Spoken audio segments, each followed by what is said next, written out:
Welcome back to the Writer's Workshop. Today, we will be going over how writing can help authors as well as their readers.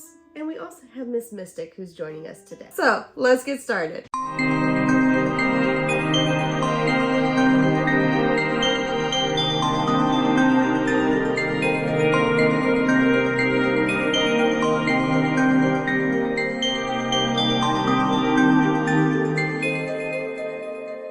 During the holidays, we sat down to watch one of our favorite movies, and that is The Man Who Invented Christmas, and is a story about Charles Dickens. Writing A Christmas Carol. Writing A Christmas Carol, yes. And that movie portrays writers, the best movie I've ever come across. The creativity of an author and how their characters speak to them and come to life. But if you sit down and watch that movie, there's also a underlying message there in that sometimes the stories, yes, they help our readers and our readers love them and, we hear back, but they can also help us as we write them. I can remember going through a phase when I was a teenager when my dad originally introduced me to Lord of the Rings, and I was enthralled with that series. I absolutely loved the movies. I watched them on a weekly basis. That's how obsessed I was, and this one got tired of listening to me talk about it all the time. I soon fell into a big state of depression, realizing that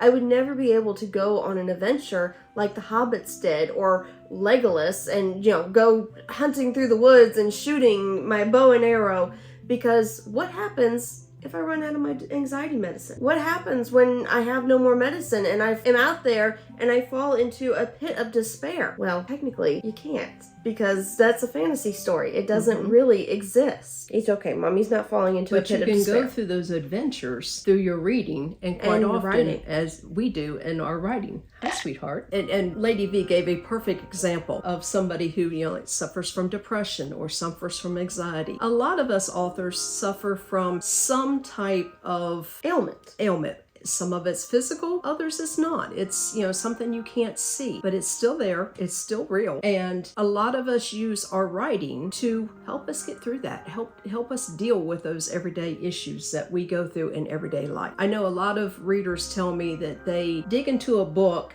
to escape realism. Well, I got news for you. As a writer, I do the same thing. We write to escape realism. Yes.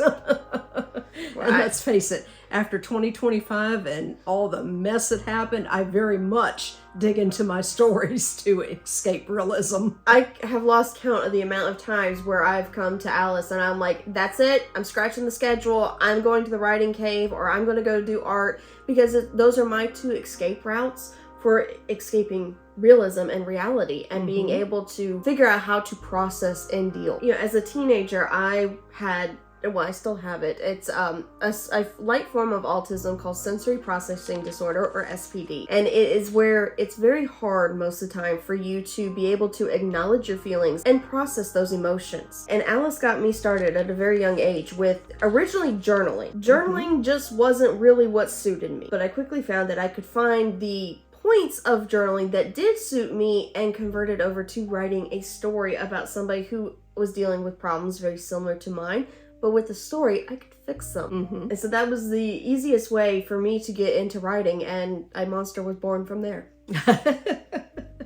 Well, I remember when I first started Vampires Among Us, the base of this story is actually taken from a true account of a previous relationship of mine a long time ago, a very abusive relationship. And I held on to a lot of those emotions and those fears and everything else that came with that for a long time. I moved on with life because, let's face it, the world continues to turn, that doesn't care. And I, got remarried. I had, a child, and I raised that child. But a lot of that still played in the back of my mind, and it still festered and came up every once in a while. And so Vampires Among Us was a wonderful way for me to let go of those demons. It was a cleansing and a healing process. It was very much so. And I enjoyed being there to watch that process for you. Another thing I might add is, if you find yourself with a physical ailment, don't be afraid to put that in your stories. We love physical ailment representation, and even mental representation. We have come a long way in what we will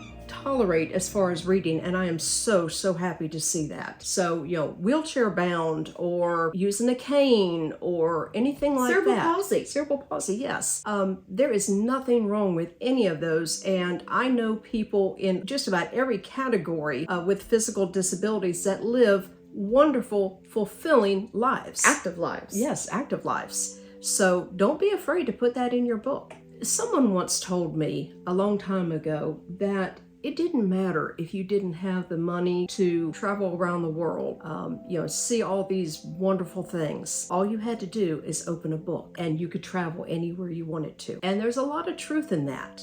A lot of truth. You can travel to real world and see different places because there's a book out on just about any place in the world at this point. You can travel back in time to historical events. Yeah. Or you can travel sci-fi to fantasy to places that don't exist, but sometimes we wish they did.